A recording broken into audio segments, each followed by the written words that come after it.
It's very humbling to see a few of us. I thought first I'll be here on my own. So it's a great pleasure to show you. We're going to be discussing the brain, the health of our brain, which is the most important in the complex body of the human being. It is a central and nervous control system of our body.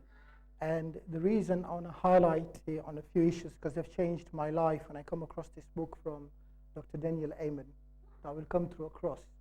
The study is based on some SPECT scans, which are similar to CTA and MRI scans that you might have been familiar with. That I'll show you some of the scans as well. I promise a few things. It's going to be fun. It's going to be interesting. It's going to be educational. For some people, it's going to be a reminder for certain things. It's going to change your diet. It's going to change your lifestyle. It's going to change your thinking of how you think about your brain, or you'll start thinking about it, because many of us don't physically think about it. It's simple, easy to understand, and to practice as well. We'll go with the objectives of today's talk. To understand the benefits of today's talk is to appreciate the functions of our brain. The things that the brain does, we sometimes don't necessarily have understanding of it. To understand the importance of looking after your brain, to be health conscious. If you don't look after your health, your brain deteriorates. To teach our friends, families, and have a positive impact on life. And that's one of the reasons I'm here doing that to my community, because it's done that benefit to me. To be healthier, if you know to look after your brain, you can avoid things like Alzheimer's, diabetes, and many more. It's 20 or more diseases that you can control by looking after your brain. To be happier and successful, to improve the quality of our life and decisions. All our decisions are made by our brain. If we don't look at our brain, and if we ignore it, and it's deteriorating, the quality of our decisions are going to go low. Subsequently, the quality of our life is going to go low. To pass a healthy brain health consciousness to the next generations, which I'll explain a bit later on through the slides. I've got a quote from Albert Einstein. He says, he who joyfully marches to music in rank and file has already earned my contempt. He has been given a large brain by mistake, since for him the spinal cord would suffice. If you think of that, Albert Einstein was an inventor and a great scientist of his time. By the end of it, you'll understand why he says that we've been given a large brain by mistake. You might have heard of that we don't use the whole of our brain, we only use a small percentage of it. You know, the truth is, we probably use a percentage of that small percentage. So if we're only using 10% of our brain, or some people say 3%, we're actually using a fraction of that 3%.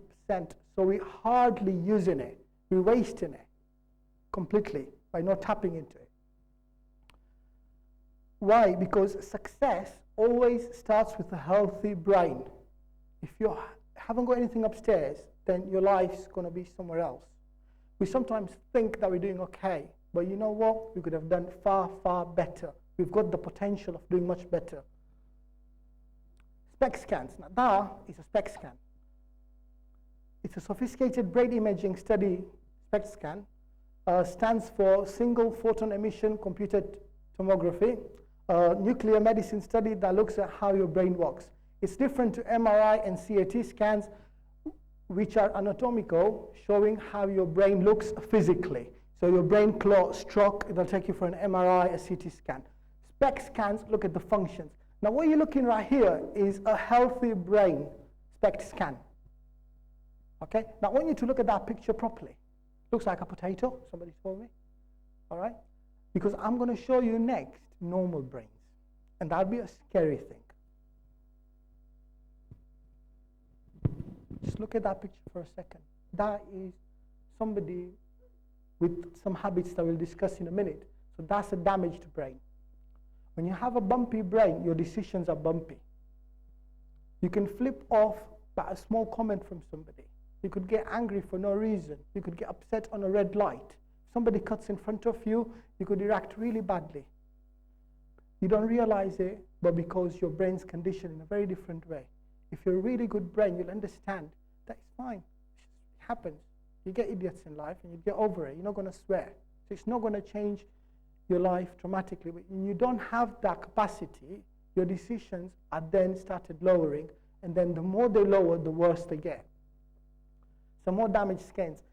This is alcoholic scan, drug, this Alzheimer's. Look at that. It's scary. I kept looking at that for a few seconds. Now, one very interesting fact is we live longer these days. Inshallah, we'll all live longer. 50% of people above the age of 80 have Alzheimer's. So there is no escaping from it. And they say by 2030, the percentage will be far, far much higher, where we'll probably be moving to 70 or 80% of people. So it's very easily getting that when we get to 80. Alzheimer's starts when you're 50 years before. So those small habits build up to get to that. And it's really bad. On a personal note, I'll share something to you. My cousin Dadima, I rang her up, and she said to me, I rang up to say sorry for her cousin's sister to pass away. And she asked me, how's your dad doing? And my dad passed away 10 years ago, and she knows about it, or she knew about it then. But she's asking me today. It's a difficult thing that you don't know what to say to her, to upset her, but you can come across that, and it's not a good disease to not have it. Now, you can't trust her to do anything on her own. You've got to look after her 24/7, because you don't know what she's going to do next. At that age, then they need that much attention to that severity. Drugs and solvent abuse. The marker pens, permanent marker pens, sometimes they smell nice. You've got to be really careful of them. I didn't know that, I used to ignore them, but now I write, when I use them away, I'll try and use whiteboard marker pens because they don't have that strong. That's a heroin drug scan, 25 years abuse, comparing to a normal brain scan. And now you know why the druggies do what they do. They'll steal anything to inject themselves. And that is a level where sometimes they can go so high that they keep on inducing themselves until they can actually die. Some interesting facts about the brain before we go along. The brain produces chemicals every time you think. That shook me for a while. So when you think good things, the good chemicals get produced. When you think bad things and negative thinking, bad chemicals get produced, which end up adding up to some of the harms. Do you know, an elephant has the largest brain, okay? However, the human brain is 2% of our body, but the elephant's brain, comparing to his body, is only 0.15%. So therefore, in relation to an elephant, the humans have the largest brain in the whole mammal. No wonder Allah says, Ashraful Makhlukat, the best of creations. So in the whole of mammals, the human beings have 2% of brain. There are 100,000 miles of blood vessels in the brain. The human brain is the fastest organ in the body and may consist of at least 60% fat. It's a buttery kind of material. Your brain uses 20% of total oxygen in your body. To bear that in mind, I'll come a bit highlighting a bit later on where you'll see the reasons for it. So imagine it's 2% of your body is consuming 20% of oxygen you inhale. Okay? As with oxygen, your brain uses 20% of blood circulating in your body. If your brain loses blood for 8 to 10 seconds, you will lose consciousness. All right, the study that we're going to go through today is based on Dr. Daniel Amen's book, Use Your Brain to Change Your Age. He's written quite a few of the books. Over 30 years of experience in psychiatric, more brain scans than any other doctor. He sold 10 million copies of this book. It's published in over 40 languages, including Arabic in Saudi Arabia. It's changed my life. And I hope that will change yours and give you a different perspective in thinking. The author, Dr. Daniel Amen, just very quickly, I'll just highlight a few things on his career there. He's world foremost experts on applying brain imaging science. He's a medical director of the Amen Clinics, which he owns, with the largest database of brains with 70,000 brain scans from patients from over 90 countries. Clinical professor, psychiatry at the University of California. Lead researcher, world's largest brain imaging. He's an author of 40 professional articles, 28 books, including 3 New York Times best-selling. That tells a lot. For a book to go through to New York Times best-selling list needs a lot of work, and some testimonials that he's had. Dr. Stephen Covey, the guy who wrote 7 Habits of Highly Effective People, one of the lead lecturers and professors, says if you want to improve your physical and mental health, read Dr. Amen's book. A neurosurgeon at the University of Pittsburgh says, I could not stop reading until I finished it. Best User's Guide to Optimum Brain Function. His book will change your life. So again, today's topic here is to not have a normal brain, a high performance brain. To have a really good brain, to have a brain that is really smart, that is really clever, that thinks ahead of people 10 times extra. And what we're going to discuss today is those little things that you can do to have a really, really good brain. You're going to pass that to the next generations. You're going to affect the lives of your friends and families. If they'll be doing something silly, you'll point out, and you'll be able to do a valuable contribution to your friends' families. Okay, your brain is involved in everything you do. That's Dr. Daniel Amen there, by the way, with Muhammad Ali. Basically, he treated Muhammad Ali after all those thumbs he had in his head and the damages he went through due to the boxing. Your brain is involved in everything you do, how you think, how you feel, how you act, how you interact, your judgment, how you decide on things, your character, akhlaq, your planning, and your decisions. It's not your heart, it's not your kidneys, it's your brain. So that is why it is so important to think about it, or to know how it works, to treat it right, not to abuse it. The brain, the most important organ of our body, you've got 100 billion nerve cells. Look at those zeros there. Each connected to each other up to 10,000 times, okay? Which means there is more connections in your brain than there are stars in the galaxy. I had to verify that a few times, and I was told, he's right. Your brain is like that. I just couldn't believe it. 1 million new connections are formed every second. Information travels at 268 miles an hour. When a plane takes off, it's high speed, isn't it? Agree with me.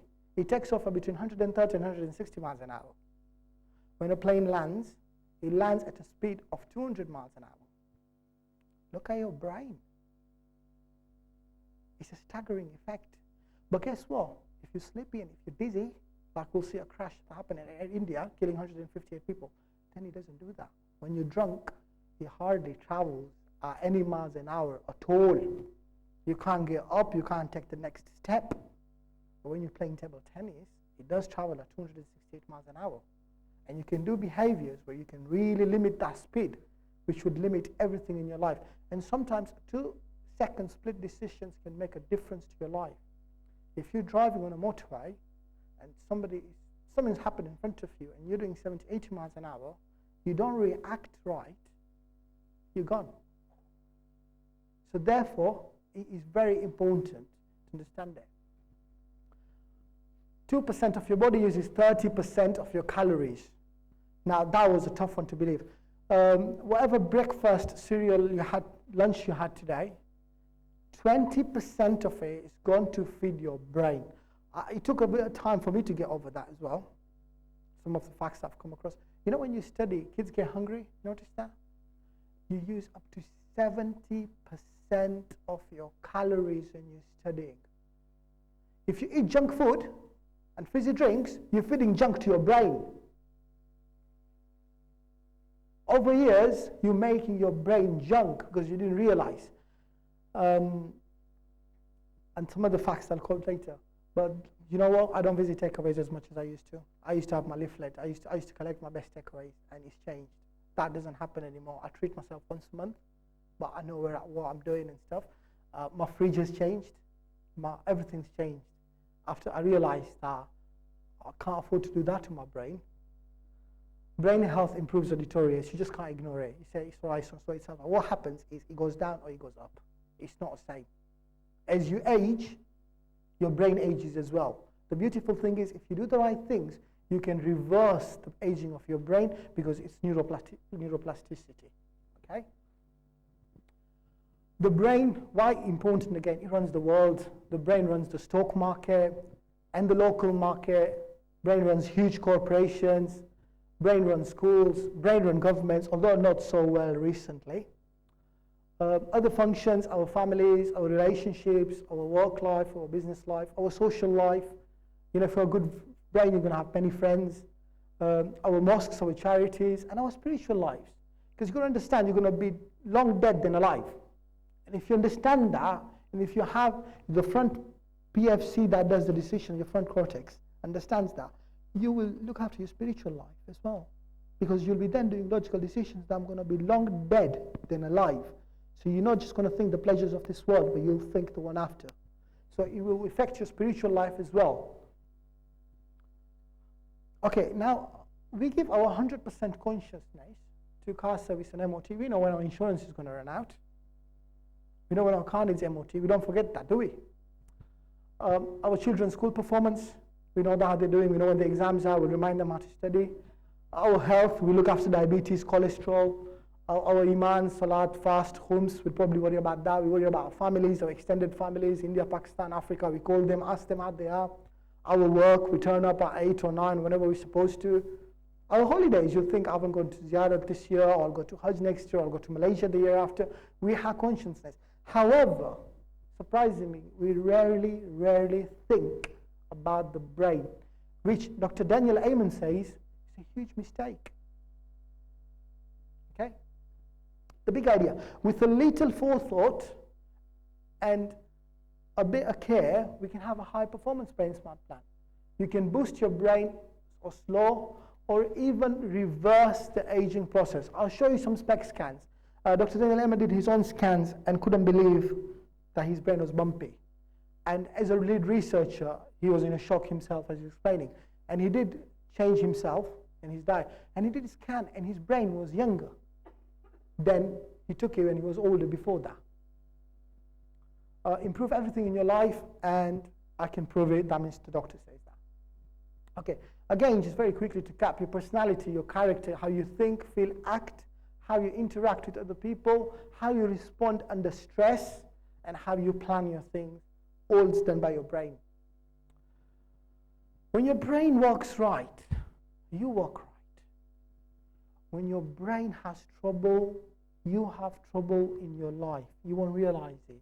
You'll just be feeling depressed, feeling down, feeling stressed, having all sorts of issues. But you know what? It's not you, it's your brain.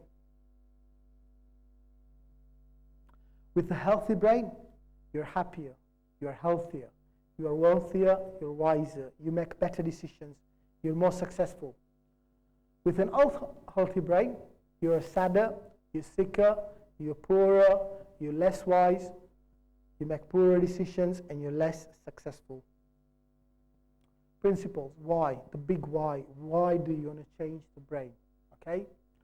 It's involved in everything you feel, act, and how you get along with other people. Now, this is the important thing. Your brain tells us you stop eating when you're full, or tells you to go to the 4th helping of biryani, and lets you dive into the 2nd bowl of ice cream. You know, when you go to restaurants and you have a dinner and you've had a really good meal, and you'll probably rest for another half an hour and talk, and you're full. You know you're full. You can't have any more. You're going to get those things taken away. And the dessert list comes. You know you can manage to get a bowl of dessert through. Correct? Why?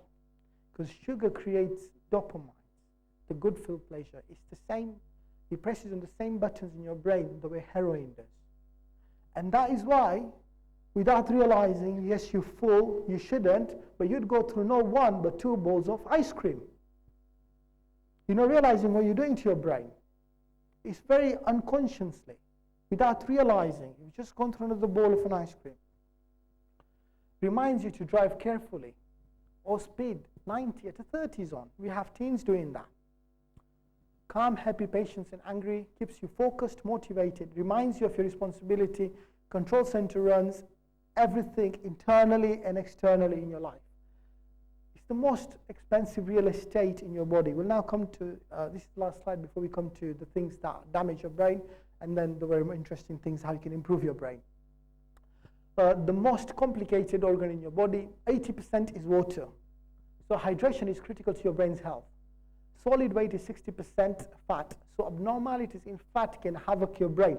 So you know, if you just diet on chips and samosas and everything, you don't realize it. Yeah, you're going to get a big tummy. You're going to be overweight. but you are affecting your brain in a way that you cannot even comprehend. You are mixing the abnormalities. As you explained, the amount of calories that go to your brain, you're feeding all that to your brain.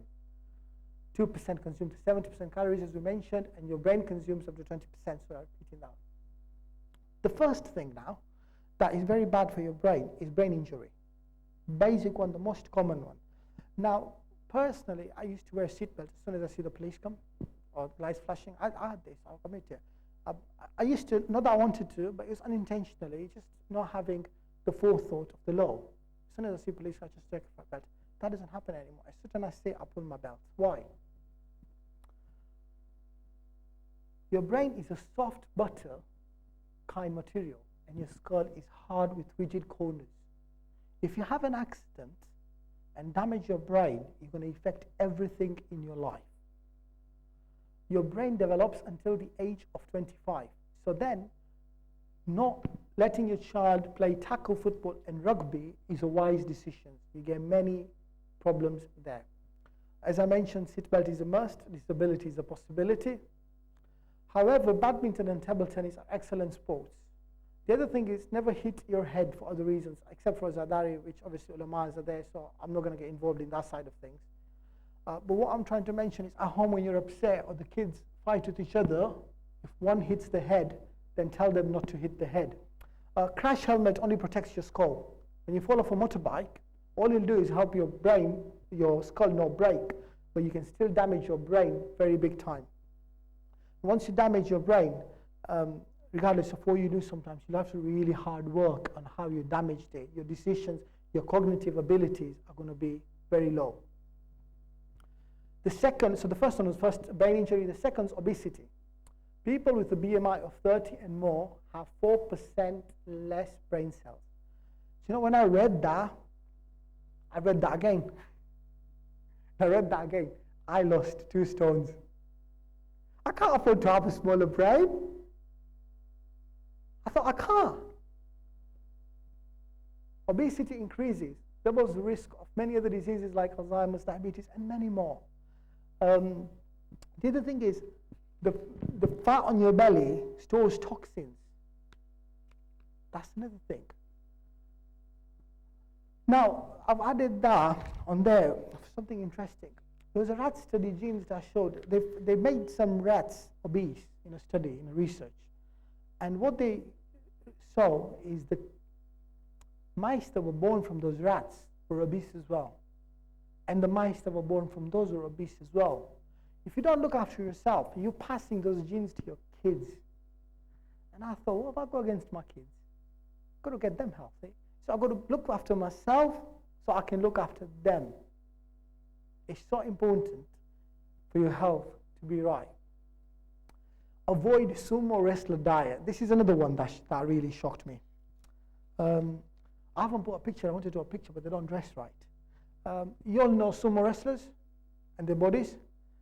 It's not in the book. Dr. Ayman sent me an email a couple of weeks ago, and he said avoid the sumo wrestler diet. And the sumo wrestlers were asked how all of them can maintain that weight, that ideal.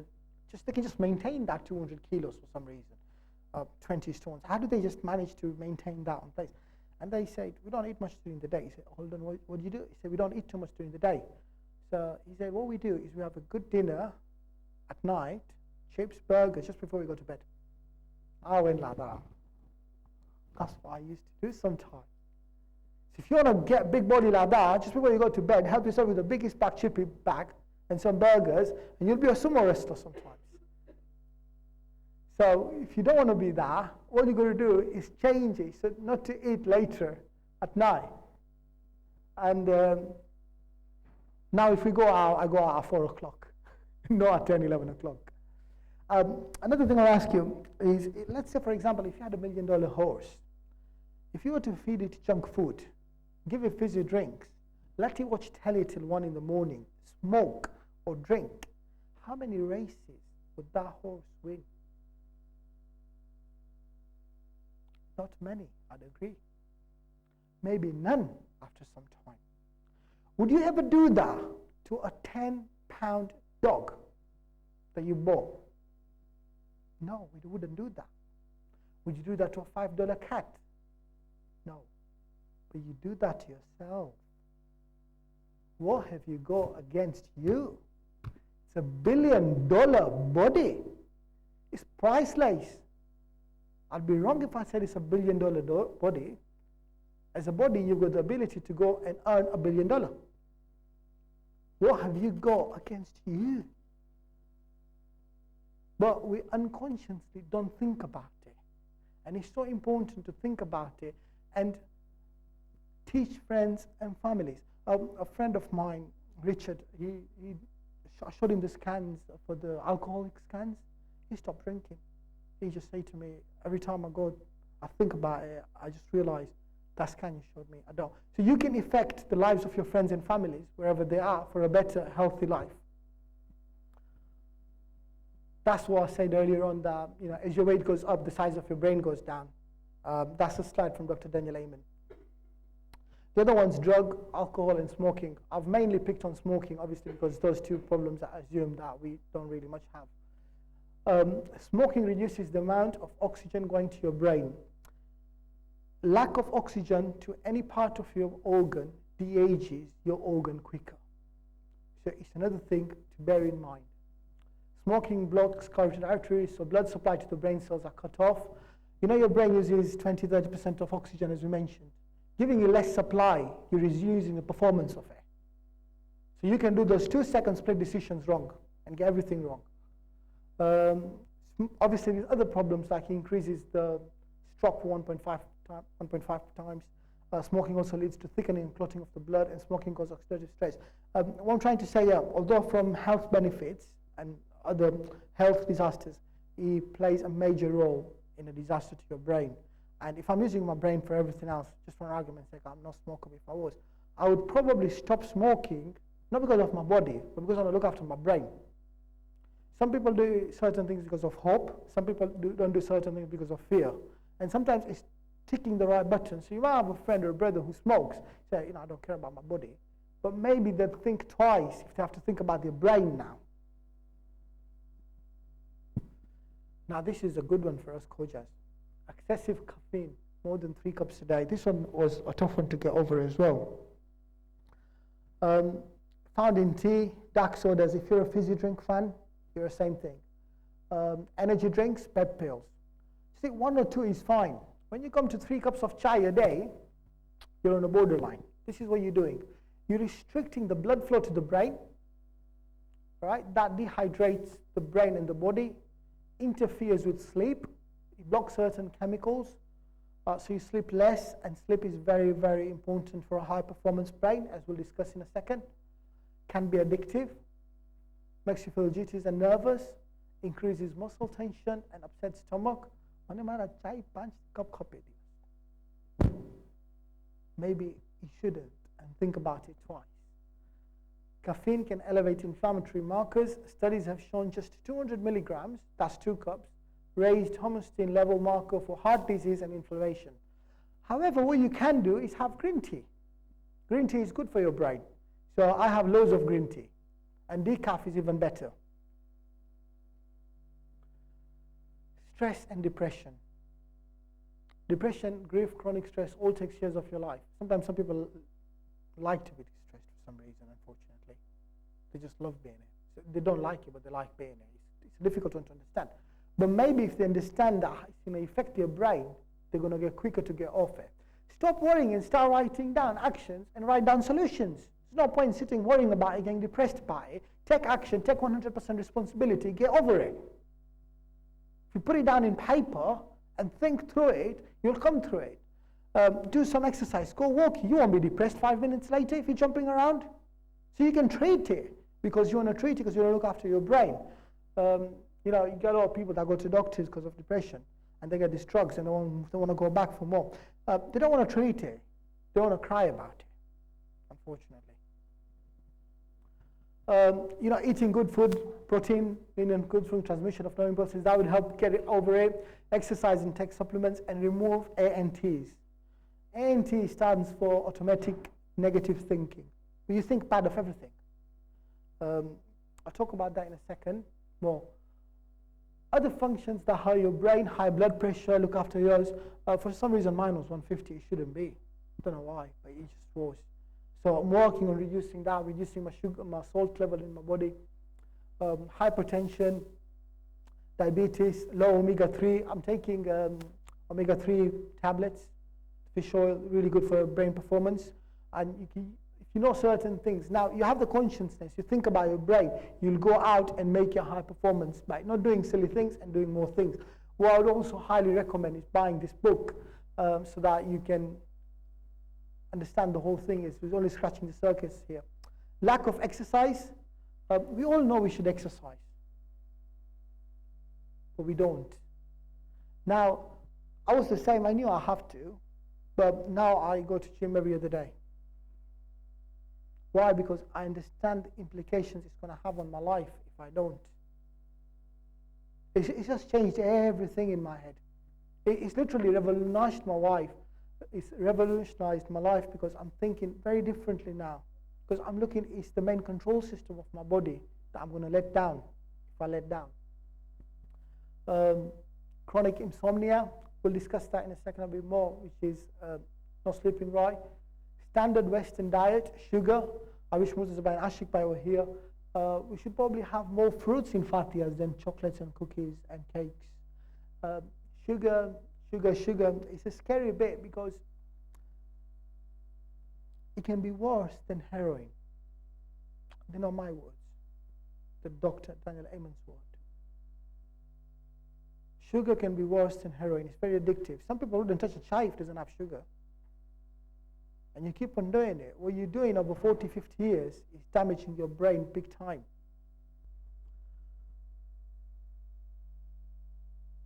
Lack of new learning.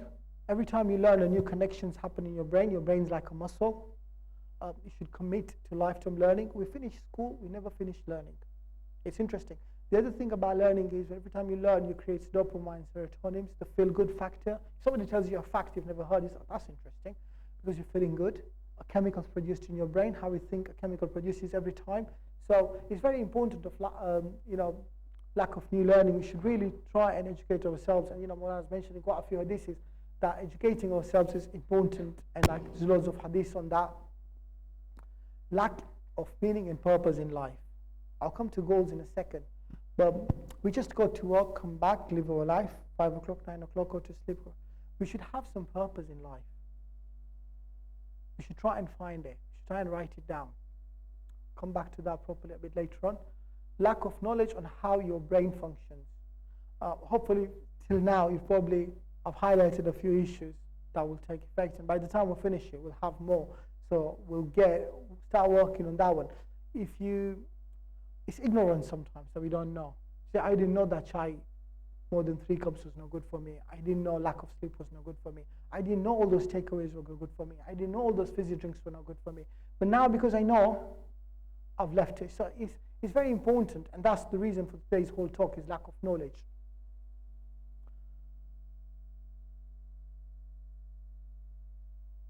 On just a few points I'd like to point on here is low levels of vitamin D, toxin environments, so watching out where you work in, paint in a house that's just been painted, be careful with it, it's not fair, thyroid levels, high cholesterols, bad thinking, negative thinking. I'll talk a bit more about that. We have to give people the benefit of doubt. We don't have to always think wrong and bad of everybody. To the extent, to make it simple, if somebody is giving you a bad look, it can be not less than he's having constipation. Why think when he came Amjoicha? Give him the benefit of that doubt. Because you know how we say that every time you think, your brain produces a chemical. Now, some people are like that, they think bad of everybody. He doesn't like me, he's like that, he's bad, this is not going to happen, this is not going to work out, work's not going to be good. Everything in their life is misery. Imagine what they're doing to your brain. Because all they're doing is putting toxins more and more and more to your brain. So therefore, it's very important that you change your attitude towards negative thinking and start thinking positive, think good, and give the benefit of doubt to other people. Some people look for faults as if there's a reward for it. All they can find in people is faults. Now this is very important. Acid damages the vessel it's stored in. So you're actually doing more harm to yourself. Because the other person, they're probably not even thinking about you. They ain't got a clue about you. You're just sitting there, talking yourself out of things on behalf of people. And sometimes people don't try something.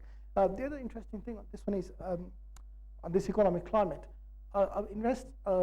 investment bank has been sitting in front of his telly for the last 2 years. There is no jobs out there. And I spoke to his friend. I said, I'd like to speak to him because I was reading these books and read a few more books. And I said to him, there is millions of jobs out there. He goes to me, there is no jobs out there. I said to him, all I want you to do is apply 50 jobs this week. You don't want the jobs. All I want you to do is go into industry and apply for 50 jobs for the hell of it. He did that. He had a job the week after. And what will happen if you take a jobless person who thinks he's in a temporary state of employment and tell him that, wake up at 8 o'clock in the morning, dress up, sit in front of that phone call, and make your first phone call to agencies by 8:30 and apply for a minimum of 10 to 15 jobs a day and do that for a whole month. By the end of the month, he'll have applied for 200 jobs. What's going to happen then? He's bound to get some interviews rolling in. Some attitude's going to change. So what happens is he's wasted 2 years in front of a telly. And people use that kind of thinking in many parts of their life, in different variations, not looking outside the box, how they can go and change their lives. They're just thinking everything's bad out there. The other very quickly is, some people say, I'll be happy at 5 o'clock, or I'll be happy on Friday. No, you'll never be happy. Be happy at 8 o'clock when you get in there, greet everybody, good morning. It's not a matter of when and then, it's a matter of now and here. Let's discuss that in one of the slides that would come later. Okay, brain activity over time on the SPEC scans. That's at the age of 30, 40, 50, 60, 70. Yeah, it does age as you go along, and Alzheimer's would come. However, look, there's a beautiful thing here that you can do. I'm going to show you a SPEC scan of an 82-year-old, how you can change things. A 30-year-old brain, average, a 55-year-old. This is a typical 82-year-old unhealthy brain. Okay? Now look here, that's a typical 82. This is Dr. Doris Rapp, psychiatrist and neuroscientist. Can you see the difference? What does this tell us? That if we look after our brain, you know, our ulamas today, at the age of 90, they know the whole Quran by heart. They know every hadith by heart.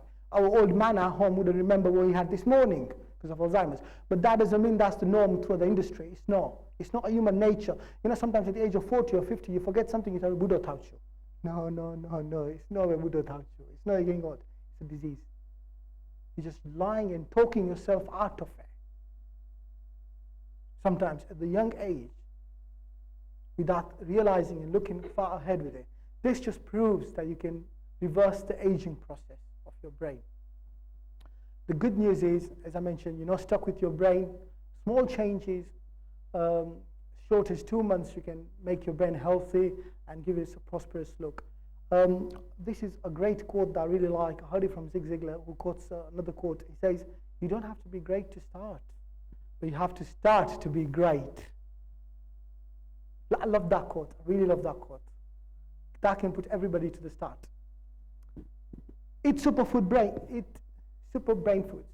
So berries, blueberries, strawberries, blackberries, avocados, walnuts, cauliflower, spinach.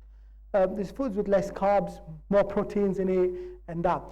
In his book, Dr. Daniel Amen, which I hardly recommend everybody to buy, it's only $9.99 from Amazon. He's got a list of 100 different foods that you can eat.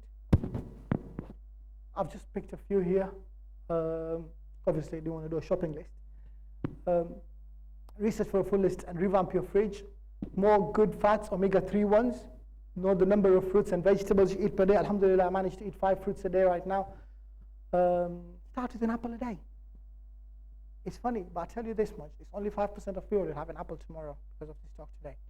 See, the percentage doesn't change, the face changes. No disrespect to anybody, but it's just life. You get out of here, you forget it. It had a great impact on me, and I'm glad that was in that 5%. And even like the previous talk that I did, and I said that it's only 5% of the people today that go and buy that book and and go through it. And he was 95% wouldn't. And it's that important. I'm saying this to stress upon you that you be in that 5% that will change themselves for a better and healthier future. Count your calories. It's just like money. To lose weight, it's no rocket science. As long as you consume less than you spend, you lose your weight. It's very, very easy. Having lost 2 stones in 2 months, tell you, it needs a bit of discipline, but then discipline weighs ounces, regret weighs tons. Jim Rohn says that. Eat smart. Junk food increases your cravings. Sugar, flour, and salt. All those 3 things need watching. Then the next big one is exercise. When you exercise, your brain releases dopamine, serotonins, and epinephrines that make you feel good. I like that. I hit the gym 6 o'clock in the morning. It used to be my sleeping time. Now I don't, alhamdulillah. And it really is good. It's fun. And you go out walking, jumping about on the treadmill for half an hour, and then jump in a swimming pool for half an hour. You hit the rest of the day with full force. Then I'm going to do that in Ramzan, but it's brilliant. It lifts your mood, gets you excited. Exercise makes you sweat, get rid of all the toxins from your kidney, liver, and skin. Exercise increases blood flow to the skin and neuron stimulation, tones your muscles. Exercise boosts oxygen and blood flow to the skin and to the brain. So you see all those things we say that are bad for your brain and all the things. Do you see how exercise fixes like 90% of them? I thought that's a magic pill. Don't cost nothing, don't need a prescription for it. Feels good, go and do it. Easy stress, like that. Exercise treats depression.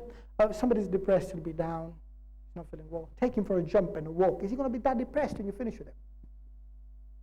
He'll probably have to remind himself he's depressed. But it treats depression. So you don't really have to go through Lustrum and all the rest of it, which have so many side effects. You can actually treat your depression with exercise. So next time you come across a depressed person, take him for a walk. Exercise gives you a complexion of a beautiful nature, makes you physically fit and everything. Out of all the things we're going to discuss, I'd say, you see, it's easy to do, isn't it? It's easy not to do. Jim Rohn says that again. If you do something, you might decide not to do it. So the idea is to walk away from the 97%. Walk away from the people who wouldn't have the apple a day. Change yourself. Walk away from the people who wouldn't walk the block to look after their health. Walk away from the 97% and be that 3%. It's only the 3% of people who have high performance brain. Others live the mediocre life. Don't live the mediocre life. This is another very, very important one. Sleep a minimum of 7 to 8 hours a day. When you're sleeping, your brain produces certain chemicals that are essential for your brain performance. Your subconscious mind doesn't ever sleep. Have you ever decided to keep an alarm for 5 o'clock and you woke up at 4:59? You got a flight to catch at 3, you kept an alarm for 3, went to bed early, and woke up at 2:59? Or when you're fast asleep and a noise comes and you wake up in the middle of a heavy sleep, your subconscious mind never sleeps. It's storing away the memory throughout the day. It's producing some very essential chemicals. If you had 3 hours sleep for 4 days, when you go to the work the 5th day, are you going to be at your best performance? No. If you have a really good sleep, then we hit a Monday morning with really energy and get a lot of things done because we're really fresh.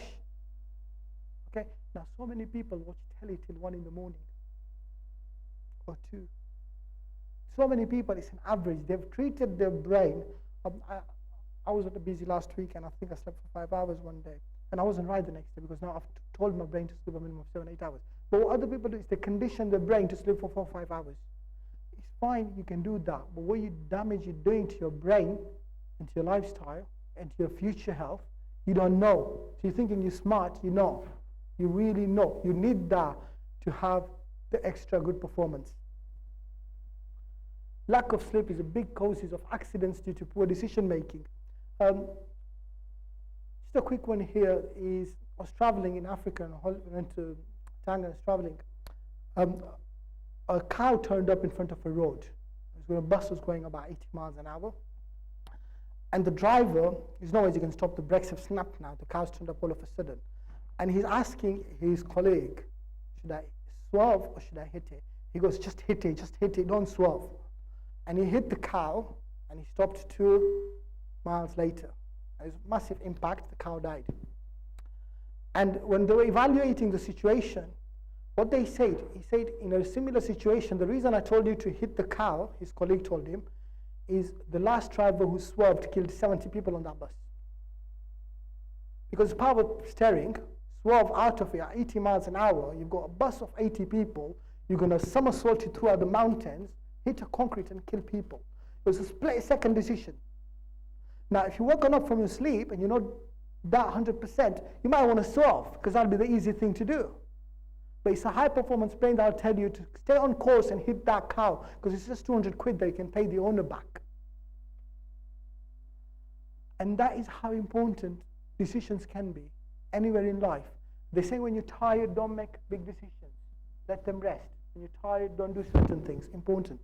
That made me realize that I don't want to do certain things certain ways and therefore give myself enough sleep. The other thing, okay, obviously impairs your memory. You know, you keep on doing like that for 10 years, you're only sleeping for 4 or 5 hours, you'll be forgetting things left, right, and center. You'll be inviting Alzheimer's before it's coming to you. It raises stress levels and depression. So you're going into that vicious circle again. By not practicing something very simple. Poor concentration, we all know that. Kids don't sleep well, go to the college next day, you're not at your best. Lower IQ. Just from that sleep. So that should be a life-changing again. You've got to look at that again, very, very important. Air India crashed. And that's USA Today. Pilot sleep inertia caused a crash. I just want to prove the importance. I Googled this and copy and pasted it. I remember watching a documentary. He slept through the flight for 3 hours. Senior pilot of Air India jet crashed. He did some critical errors because he was waking up, according to Indian news agency. Basically what he did was he overran the runway. The runway was right underneath him and there was a hill next to it. He did such a poor decision, as if he was drunk, but he had just waken up from his sleep and he's going to land the runway. His co-pilot is telling him, abandon it, we'll come back to it. And it's a simple thing to do. Often we come back on flights and, you know, we abort the landing, come back up and land again. It's a simple thing to do. But you see how we did to him. Now, that is just an extreme example that I'm demonstrating here. If you do that in your daily life, you could end up with a divorce because you didn't treat your wife right, you didn't treat your partner right. You'll probably end up in Jahannam because you didn't treat your parents right.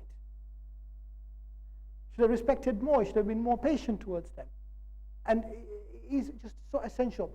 Dr. Daniel Amen says, when doctors go for an interview, they get asked, might be asked, how many hours do you sleep? Is that true? Maybe in America they do. They do, innit? Oh, I'm glad he says right then. You know, if a doctor sleeps for less than 8 hours a day, they don't employ him. He's a liability, he'll do mistakes. That just proves the science behind it. And I know many people, you know, hardly many of us sleep for 7 or 8 hours a day. So again, just very important thing to do. Now, you know, we mentioned about having purpose in life. I'm going quite fast. Your brain works better if you have a purpose in life. If you don't have a purpose in life, then you're drawing it back. It's very important to have goals in life. One of your goals should be high-reaching, stretching, 5 years, 10 years plan. If you ask a teenager where you're going to be in 10 years' time, it'd be nice if they tell you where he would be. I will share a silly goal with you that I have, that in 10 years' time I want to be the president of college. Sounds funny, doesn't it? But I'm probably working towards it. And by saying that, I've committed myself. And some people have goals, like they want to be a millionaire. For argument's sake, they want to have a big mansion, they want to be educated, they want to do a degree, and they achieve them. It's very, very important to sit down. Now, what will happen if you sit down with a pen and paper and decide where you want to be in 10 years' time? You'll think of something you never thought of you want to do. You might want to be retired in 10 years' time. Do you want to work until you're tired? But maybe you might come with a plan and you buy 10 properties, which will give you that rental income, and then in 10 years' time you're retired. So the brain gives you the vision of overlooking things ahead of you.